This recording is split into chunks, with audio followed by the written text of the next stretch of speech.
ఈరోజు భారత ప్రజాతంత్ర యువజన సమైక్య డివైఎఫ్ఐ ఆధ్వర్యంలో నల్గొండ పట్టణంలో లాక్డౌన్ సెంటర్లో నాగార్జున కరస్పాండెంట్ టీచర్ రూపారెడ్డి గారు హత్య చేయడాన్ని నిరసిస్తూ క్యాండిల్ లాంచ్ నిర్వహించడం జరిగింది. ఈరోజు చూసినట్లయితే ఒక విద్యాబుద్ధులు నేర్పిన టీచర్ని విద్యార్థులే అతి దారుణంగా హత్య చేయడం అనేది ఈరోజు సమాజం ఎటుపోతుందో ఒకసారి మనం అర్థం చేసుకోవచ్చు.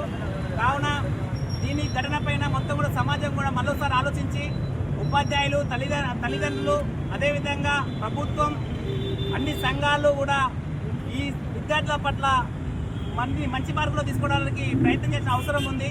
ఇప్పటికే గంజాయి డ్రగ్స్ అనేది పెరిగిపోవడం వల్ల విద్యార్థులు అనేది కూడా యువత అనేది కూడా చెడు మార్గం పట్టడానికి చెడు మార్గాలను బట్టి అనేక నేరాలు చేసిన పరిస్థితి ఉంది. అందులోనే భాగంగానే ఈరోజు విద్యాబుద్ధులు నేర్పిన టీచర్ని 10వ తరగతి చదువుతున్న విద్యార్థులే అనే కిరాతకంగా చంపిన ఘటన అనేది మనం చూస్తున్న పరిస్థితి. ఈ నల్గొండ జిల్లాలో ఈ ఘటన జరిగిన దురదృష్టకరం. ఎందుకంటే ఎంతో అవగాహన ఉండి సమాజం పట్ల అవగాహన ఉండి విద్యాబుద్ధుల గురించి సమాజం గురించి చర్చించే వాళ్ళు అనేక మంది ఉన్నా కూడా ఇట్లాంటి ఘటనలు జరుగుతున్నాయంటే మళ్ళీ మనమంతా కూడా ఒక నైతిక విలువలు విద్యార్థులకు కానీ సమాజాన్ని మార్పు కోసం పనిచేయాల్సిన అవసరం ఉంది.